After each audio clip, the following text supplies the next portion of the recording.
पुण्यश्लोक अहिल्यादेवी होळकर शेतकरी कर्जमुक्ती योजनेच्या छाननीत तब्बल 21,97,666 कर्जदार अपात्र ठरलेत। यामध्ये मंत्री, खासदार आणि आमदारांसह 2,088 लोकप्रतिनिधींच्या कर्ज खात्यांचाही समावेश आहे।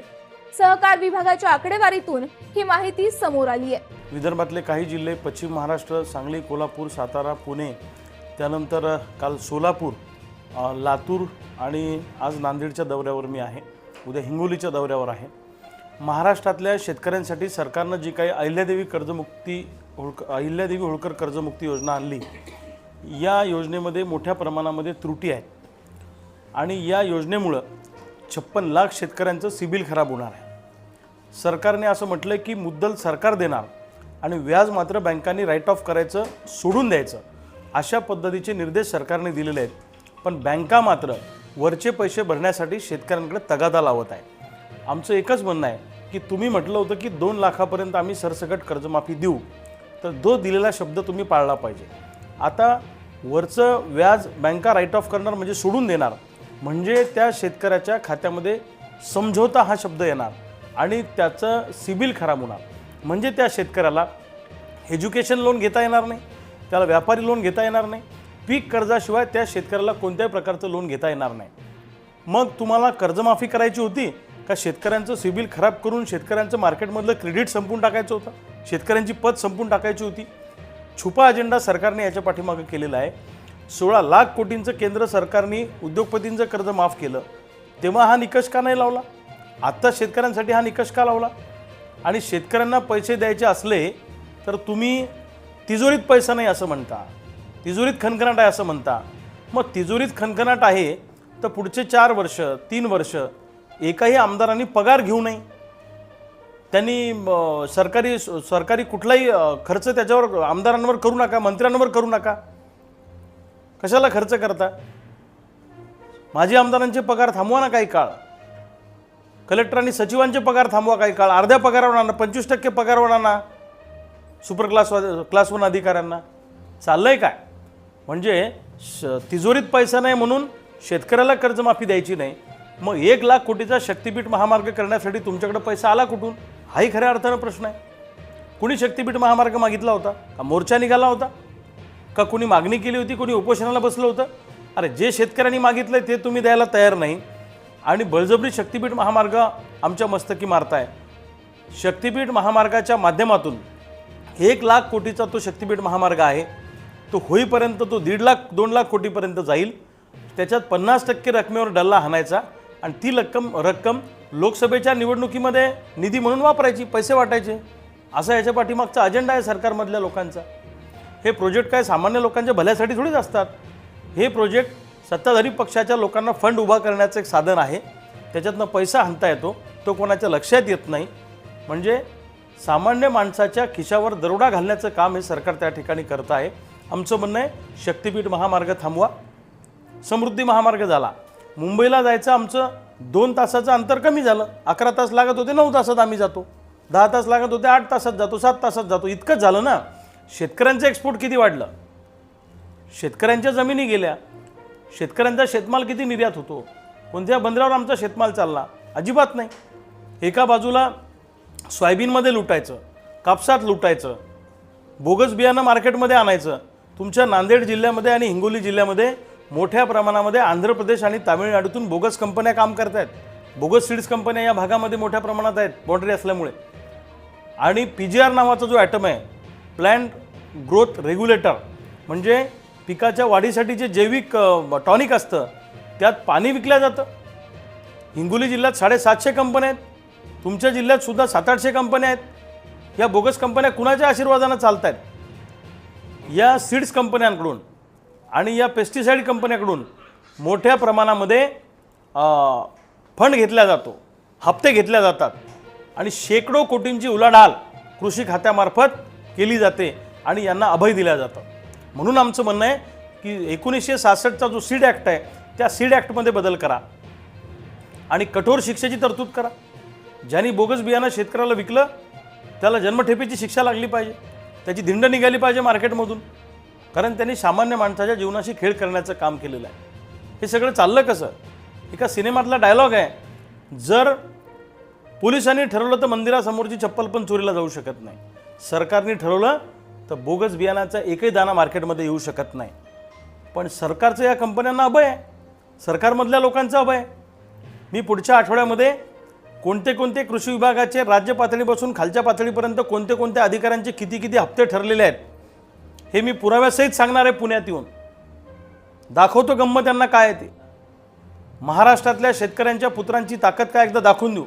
जसं दिल्लीमध्ये आमच्या जेनझींनी विद्यार्थ्यांनी हिटलरशाही करणाऱ्या केंद्र सरकारला झुकवलं, रोज रात्री 1:30-2 वाजता यांना व्हिडिओ करावे लागतात, तसं शेतकरी पुत्रांची ताकद काय असते हे आम्ही यांना दाखवून देऊ. या सरकारला सुद्धा झुकायला आम्ही भाग पाडू. आमची मागणी एकच आहे की येणाऱ्या काळामध्ये सोयाबीनला उत्पादन खर्चावर आधारित भाव मिळाला पाहिजे, कापसाला चांगला भाव मिळाला पाहिजे, ऊसाची एकरकमी FRP आणि त्याच्यात वरतून 500 रुपये अजून दुसरा हप्ता शेतकऱ्यांना मिळाला पाहिजे. त्याचबरोबरीने दुधाचे दर वाढले पाहिजे, कांद्याचा प्रश्न सुटला पाहिजे. या सगळ्या विविध पिकांच्या शेतकऱ्यांसाठी एक व्यापक जनआंदोलन या महाराष्ट्रामध्ये कसं उभं राहील या दृष्टीनं आमचा सगळा हा दौरा सुरू आहे. आम्ही वेगळ्या शेतकरी नेत्यांशी बोलतोय, चळवळीतल्या कार्यकर्त्यांशी बोलतोय, तरुणांशी बोलतोय. निश्चितपणे प्रचंड राग शेतकऱ्यांच्या मनामध्ये आहे. एका विद्यार्थिनीने, अतिशय छोट्या विद्यार्थिनीने मोदींना शिव्या घातल्या, तर मोदींनी रात्री 2 वाजता व्हिडिओ केला. आपण सगळ्यात जास्त शिव्या केंद्र सरकारला आणि राज्य सरकारला तर शेतकरी घालतायत. फक्त शेतकऱ्यांकडे सोशल मीडिया नसल्यामुळे ते तुमच्यापर्यंत पोहोचत नाही. शेतकऱ्याच्या बायका सगळ्यात जास्त शिव्या घालतायत यांना. यांच्यापर्यंत जर तुम्ही कॅमेरे घेऊन गेले तुमचे मीडियाचे, तर सगळ्यात जास्त घाणेरड्या शिव्या यांना पडतील. त्या शिव्यांचं आम्ही समर्थन करत नाही. पण महाराष्ट्रातला शेतकरी आत्महत्याच्या उंबरठ्यावर आहे, अडचणीत आहे. किंबहुना रोज 10 ते 15 शेतकरी आत्महत्या करत आहेत, पण या सरकारला जाग यायला तयार नाही. म्हणून आमचं म्हणणं आहे की आता ठोकाठोकीचं आंदोलन हाती घ्यावं लागणार आहे. यांनी बऱ्या बोल्यानं या कर्जमाफीमध्ये सुधारणा केल्या तर ठीक आहे. हो, आम्ही काय मागतोय? ठीक आहे, आम्ही म्हणत होतो सरसकट कर्जमाफी करा. तुम्ही म्हटलं आम्ही 2 लाखापर्यंत करतो. आम्ही तेही कसं बसं आळेबळे ॲग्री केलं. पण ते तुम्ही पूर्ण करा ना. समजा माझ्याकडे 1.5 लाख रुपयाचं कर्ज आहे बँकेचं, तर 1.5 लाख सरकारने भरावे ना. सरकार म्हणतं आम्ही 70,000 भरणार, वरचे पैसे बँका OTSमध्ये सोडून देणार. मग आमचं सिबिल खराब झाल्यावर आम्हाला एज्युकेशन लोन मिळणार नाही, बाकी इतर लोन मिळणार नाही. म्हणून आमचं म्हणणं आहे की पूर्ण पैसे सरकारने भरावेत. आणि तिन्ही कर्जमाफीतून जे लोक सुटले, एक पवार साहेबाच्या काळातली कर्जमाफी, एक फडणवीस साहेबाच्या काळातली कर्जमाफी, एक उद्धव साहेबाच्या काळातली कर्जमाफी, तिन्ही कर्जमाफीतून सुटलेल्या लोकांना या कर्जमाफीमध्ये समाविष्ट करा. ITR भरणारे जे शेतकरी आहेत त्या शेतकऱ्यांना सुद्धा कर्जमाफीचा लाभ द्या. मयत शेतकरी जे आहेत त्यांच्या वारसांना कर्जमाफीचा लाभ द्या. ही पण आमची मागणी आहे. आणि रेग्युलर कर्ज भरणाऱ्या शेतकऱ्यांना 50,000 नाही तर 2 लाख रुपयाचं प्रोत्साहन अनुदान द्या. त्यांनी रेग्युलर कर्ज भरून चूक केलेली नाही, ही आमची मागणी आहे. आणि याच्यासाठी आमचा लढा उभा राहणार आहे. जोपर्यंत न्याय मिळणार नाही तोपर्यंत लढाई थांबणार नाही. सरकारच्या बुडाखाली आग लावू, सरकारमधल्या मंत्र्यांना रस्त्यावर फिरता येणार नाही, अशा पद्धतीचं शेतकऱ्यांचं आंदोलन येणाऱ्या काळामध्ये असणार आहे.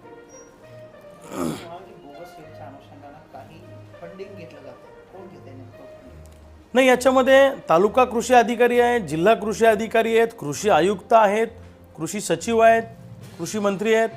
हे सगळ्या लोकांचे हप्ते ठरलेले आहेत ना. याच्यामध्ये सीड्स कंपन्याकडून हे हप्ते बांधून घेतात. त्यांचं ठरलेलं आहे. प्रति बॅग प्रमाणे पैसे घेतात. हे समजा एखाद्या सीड्स कंपनीचं बोगस बियाणं निघालं तर शेतकऱ्यांना कंपन्सेशन देऊ नका, आम्ही तुम्हाला कारवाई करणार नाही तुमच्यावर, तुम्ही आमचे पैसे आणून द्या प्रति बॅग प्रमाणे. मग एखादी कंपनी जर 50 लाख बॅग विकत असेल, 70 लाख बॅग विकत असेल, तर त्याच्याप्रमाणे त्यांचे पैसे ठरलेले असतात. ते सगळं आम्हाला यांचे रेट पण माहीत आहे ना. आणि कुणाच्या आशीर्वादानं सुरू आहे हे पण आम्हाला माहीत आहे. राज्य सरकारमध्ये एवढ्या मोठ्या प्रमाणात जर बोगस बियाणं विकलं जातं तर हे सहज थोडी विकलं जाते. सरकारमधल्या कृषी खात्याच्या लोकांनी मारल्यासारखं करायचं, कंपन्यांनी रडल्यासारखं करायचं, शेतकऱ्याच्या वाट्यावर काहीच येत नाही. आणि जेवढे पैसे तुम्ही घेताय आता हप्त्याच्या माध्यमातून ते घेऊ नका, शेतकऱ्यांना कंपन्सेशन द्यायला लावा.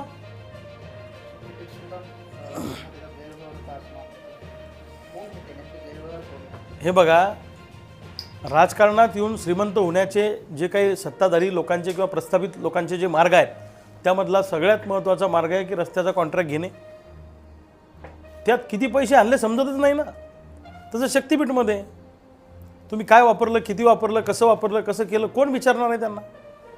मग गरज काय त्याची? तिथे काही ट्रॅफिक जाम होतं या रस्त्यावर? अजिबात नाही. माझं म्हणणं आहे की सरकारच्या तिजोरीत पैसा नाही, तर जे प्रकल्प आवश्यक नाही ते प्रकल्प सरकारने थांबवले पाहिजे आणि महाराष्ट्रातला शेतकरी जगावला पाहिजे. आज कामगार अडचणीत आहे, शेतकरी अडचणीत आहे, कंत्राटी कर्मचारी अडचणीत आहे, हे सगळे लोक अडचणीत आहे. यांना जगवा ना. जी लोक कष्ट करतात, श्रम करतात, त्यांच्या श्रमाचं मोल मिळालं पाहिजे की नाही मिळालं पाहिजे? आईत खाऊनच्या औलादी मजा मारतायत आणि गावगाड्यातला शेतकरी आत्महत्या करतोय. लाज वाटली पाहिजे सरकारमधल्या लोकांना. अरे तुमच्यापेक्षा इंग्रज पुरले अशी म्हणायची वेळ आमच्यावर आणू नका. इंग्रज तरी शिक्षा करताना शिस्तीत करत होते, हे आमच्यासारख्या चळवळीतल्या कार्यकर्त्यांवर खोट्या केसेस करतात. आता हे आमचे गजानन कावरखे मराठवाड्याचे अध्यक्ष आहेत क्रांतिकारी शेतकरी संघटनेचे, यांना तडीपारीची नोटीस दिली. 1 वर्षासाठी तडीपार, आंदोलनं करता म्हणून, तुमच्यावर गुन्हे दाखल आहेत म्हणून. अरे आम्ही सामान्य माणसासाठी आंदोलनं करतो, आम्ही रस्ता रोको करतो, आम्ही उपोषण करतो. मग सामान्य माणसाच्या बाबतीत आवाज उठवायचा नाही का? आम्ही तर तडीपारीला घाबरत नाही. पण ज्यांच्यावर बलात्काराचे गुन्हे आहेत ते मंत्र्यांच्या बाजूला येऊन बसतात, ज्यांच्यावर खंडणीचे गुन्हे आहेत ते मंत्र्यांच्या बाजूला येऊन बसतात, त्यांना तुम्ही मोठी मोठी